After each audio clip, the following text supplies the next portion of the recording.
கண்ணியத்திற்குரித்தான அல்லாஹுவின் நல்லடியார்களே, நபிகள் நாயகம் ஸல்லல்லாஹு அலைஹி வஸல்லம் அவர்கள் சஹாபாக்களை பார்த்து ஒரு அழகான கேள்வி ஒன்றை கேட்டார்கள். அந்த கேள்வி, நரகத்திற்கு ஹராமானவர் யார் என்று உங்களுக்கு தெரியுமா என்பது. அடுத்து சொன்னார்கள், நரகம் யாருக்கு ஹராமாகும் என்பதும் உங்களுக்கு தெரியுமா என்ற 2 கேள்வி ரசூல் ஸல்லல்லாஹு அலைஹி வஸல்லம் கேட்டாங்க. சஹாபாக்களுக்கு இது போன்ற கேள்விகளை கேட்கின்ற பொழுது ரொம்ப மகிழ்ச்சி அடைவார்கள், சந்தோஷம் அடைவார்கள்.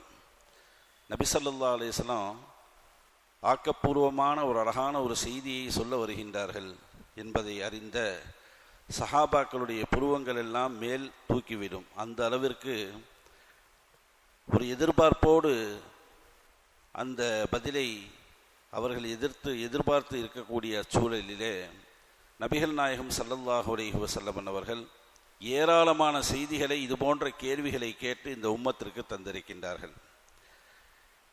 இப்படிப்பட்ட கேள்விக்கு ரசூலுல்லாஹி ஸல்லல்லாஹு அலைஹி வஸல்லம் அவர்கள் என்ன பதில் கொடுத்தார்கள், அதிலிருந்து கிடைக்கக்கூடிய பாடங்கள், படிப்பினைகள் என்ன என்பதையெல்லாம் இந்த ஹதீஸ் நமக்கு அழகான முறையிலே கற்றுத்தருகிறது. ஹதீஸினுடைய அறிவிப்பாளர் அப்துல்லாஹ் இப்னு மஸ்ஊத் ரலியல்லாஹு தஆலா அன்ஹு அவர்கள். இந்த ஹதீஸு திருமதி ஷரீஃபிலே பதிவாகி இருக்கிறது, முஸ்னத் அஹ்மதிலே பதிவாகி இருக்கிறது, சஹீஹ் ஜாமிஉல பதிவாகி இருக்கிறது. திருமதியில் 2488வது ஹதீஸாக பதிவு செய்து வைத்திருக்கின்றார்கள். நபிகள் நாயகம் ஸல்லல்லாஹு அலைஹி வஸல்லம் அவர்கள் கேட்டார்கள், அலா உஹ்பிருக்கும் பிமன் யஹ்ருமு அலன்னார், எந்த ஒரு மனிதருக்கு நரகம் ஹராமாக்கப்பட்டிருக்கின்றது என்பதை உங்களுக்கு அறிவிக்கவா என்று கேட்டார்கள். அடுத்து சொன்னார்கள், வபிமன் தஹ்ருமு அலைஹின்னார், நரகம் யாருக்கெல்லாம் தடுக்கப்பட்டிருக்கிறது, நரகத்திற்கு யாரெல்லாம் ஹராம் என்பதை உங்களுக்கு சொல்லட்டுமா என்று கேட்டார்கள். சஹாபாக்கெல்லாம் ஆர்வத்தோடு, அல்லாஹுவின் ரசூலே, ஹபீபே, இது போன்ற சுவாரஸ்யமான விஷயங்களை கற்றுக்கொள்வதற்காக வேண்டிதான் உங்களிடம் நாங்கள் அமர்ந்திருக்கின்றோம் என்ற எண்ணத்திலே அந்த பதிலை எதிர்பார்த்தார்கள். நபி ஸல்லல்லாஹு அலைஹி வஸல்லம் அவர்கள் 3 பண்புகளை சொன்னார்கள். ஒரு 3 பண்புகள். அந்த 3 பண்புகளும் யாரிடத்தில் இருக்கிறதோ அவருக்கு நரகம் ஹராமாகிவிடும். அந்த 3 பண்புகள் யாரிடத்தில் இருக்கிறதோ நரகத்திற்கு அவர் ஹராமாகி விடுவார். இந்த 2 விஷயம் ரொம்ப முக்கியமானது. இன்னைக்கு உலகத்தில் எத்தனையோ தடை செய்யப்பட்ட பகுதிகள் இருக்கு. தடை செய்யப்பட்ட பகுதின்னு சொல்லுவாங்க. அந்த தடை செய்யப்பட்ட பகுதிகளுக்குள்ள நம்ம போக முடியாது, அதுவும் நம்மளை வாண்டு கூப்பிடாது. அது போன்ற பகுதிகளுக்கு நம்ம போறதே கிடையாது, அரசாங்கமும் அனுமதியும் அளிக்காது.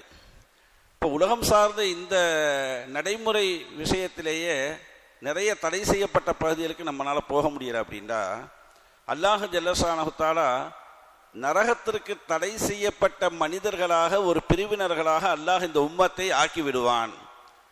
அந்த தடை செய்யப்பட்ட, நரகத்திற்கு தடை செய்யப்பட்ட அந்த மனிதர்களிடத்தில் 3 குணங்கள் இருக்க வேண்டும் என்பதைத்தான் ஹதீஸ் நமக்கு சொல்லித் தருகிறது. முதலாவதாக நபிகள் நாயகம் ஸல்லல்லாஹு அலைஹி வஸல்லம் சொன்னாங்க, அலா குல்லி கரீபின், யாருக்கு தெரியுமா அந்த நரகம் ஹராம், அன்பாக, நெருக்கமாக, பாசத்தோடு மக்களிடத்திலே அன்பாக, பாசத்தோடு மக்களிடத்தில் பரஸ்பரத்தோடு ஒரு புன்னகையோடு அவர் பழகக்கூடிய அந்த தருணம் என்பது ரொம்ப முக்கியமான ஒரு நற்குணம். அது நற்குணத்தில் பெரிய நற்குணம் அதுதான். அதன் மூலியமாக கோபதாபங்கள் சென்றுவிடும். அதன் மூலியமாக இணக்குகள், பிணக்குகள், சண்டைகள் இது சென்றுவிடும். அதன் மூலியமாக ஒற்றுமைக்கு அது ஒரு பாலமாக அது அமையும். அதன் மூலியமாக பெரிய சண்டை சச்சரவுகள் எதுவும் ஏற்படாது. இப்படியெல்லாம் பலவிதமான இடையூறு தரக்கூடிய கெட்ட குணங்களை தடுக்கக்கூடிய ஒரு ஆயுதமாக, நெருங்கி பழகக்கூடிய அன்பா பழகக்கூடிய அந்த நற்குணம் இருக்கிறது என்பதை ரசூலுல்லாஹி ஸல்லல்லாஹு அலைஹி வஸல்லம் அவங்க சொல்லித் தருகின்றார்கள். இது முதல் விஷயம். இரண்டாவதாக நபிகள் நாயகம் ஸல்லல்லாஹு அலைஹி வஸல்லம் அவங்க சொன்னாங்க, ஹய்யின் என்பது எளிமையானவராக அவர் இருக்க வேண்டும். எளிமையானவராக. அல்லாஹ் ஜல்லஷானஹு தஆலா எவ்வளவு பெரிய செல்வங்களையும் செழிப்புகளையும் அல்லாஹ் அவரிடத்தில் கொடுத்திருந்தாலும் கூட இவைகள் அனைத்துமே எனக்கு சொந்தமானதல்ல, அது அல்லாஹுக்கு சொந்தமானது என்ற உணர்வை நம்முடைய உள்ளத்திலே கொண்டு வர வேண்டும். அதுதான் எளிமை. உணர்வை நமக்கு கொண்டு வரணும். பிறரிடத்துல நம்மளுடைய தற்பெருமைகளை பேசக்கூடாது.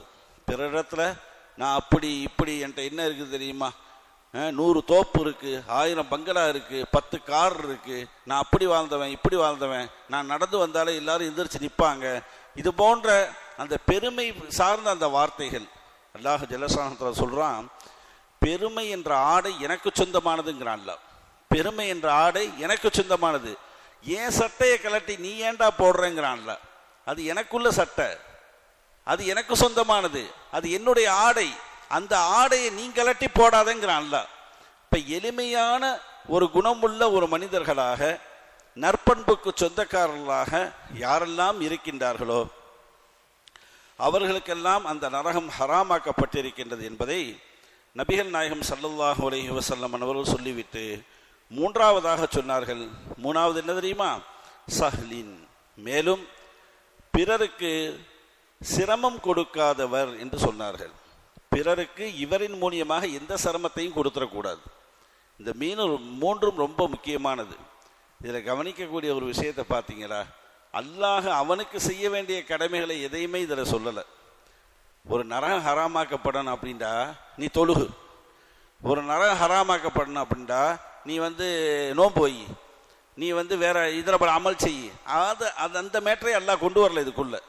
நபி ஸல்லல்லாஹு அலைஹி வஸல்லம் அதுக்குள்ளேயே கொண்டு வரல. இங்க சொல்லக்கூடிய 3 செய்தியுமே மனிதர்களுக்கு மத்தியில பழகக்கூடிய அந்த நற்பண்புகளை தான் இங்க சொல்லப்படுது. இந்த மனிதர்களுக்கு மத்தியிலே நாம் பழகக்கூடிய அந்த நற்பண்பு வந்துருச்சு அப்படின்னா தொழுகை வந்துடும், நோன்பு வந்துடும், ஜக்காத்து வந்துடும், ஹஜ்ஜு வந்துடும், தான தர்மம் வந்துடும், எல்லாமே அதற்குள்ளே வந்துவிடும்.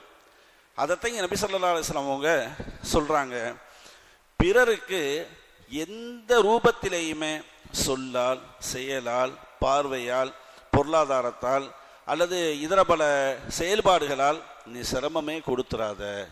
உன்னை பற்றி கேட்டால் அவர் நல்லவர் அப்படிங்கிற ஒரு சொல்லணுமே தவிர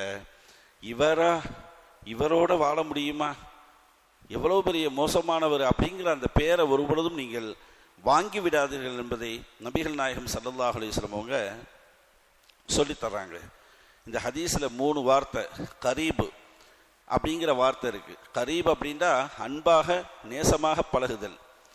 ஹய்யின் அப்படிங்கிற வார்த்தை இருக்கு, மென்மையான குணம் உள்ளவராக இருக்க வேண்டும். அவரிடத்துல பெருமை இருக்கக்கூடாது, கோபம் இருக்கக்கூடாது, அதே போன்று கொடூர குணங்கள் இருக்கக்கூடாது. இது மாதிரி குணங்கள் அவரிடத்துல இருக்கக்கூடாதுங்கிற 2வது ஒரு வார்த்தை இந்த ஹதீஸ்ல இருக்கு. 3வது வார்த்தை இந்த ஹதீஸ்ல சஹில் அப்படிங்கிற வார்த்தை. அதற்கு பிறருக்கு எந்த ரூபத்திலையும் சிரமம் கொடுத்து விடக்கூடாது. எளிமையானவராக அவர் இருக்க வேண்டும்.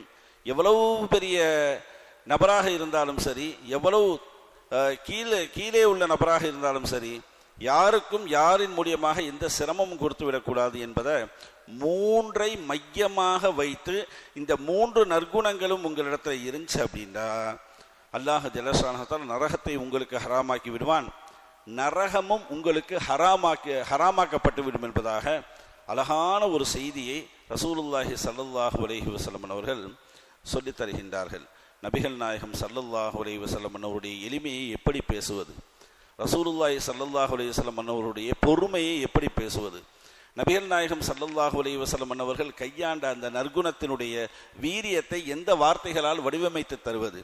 வஇன்னக லஅலா ஹுலுகின் அதீம், அல்லாஹ் திருமலையில் சொல்றான், ரசூலுல்லாஹி ஸல்லல்லாஹு அலைஹி வஸல்லம் மிக பிரம்மாண்டமான நற்குணத்தின் மூலியமாக படைக்கப்பட்டிருக்கின்றார்கள், நற்குணத்திற்கு சொந்தக்காரர் என்பதாக அல்லாஹ் சொல்றான்.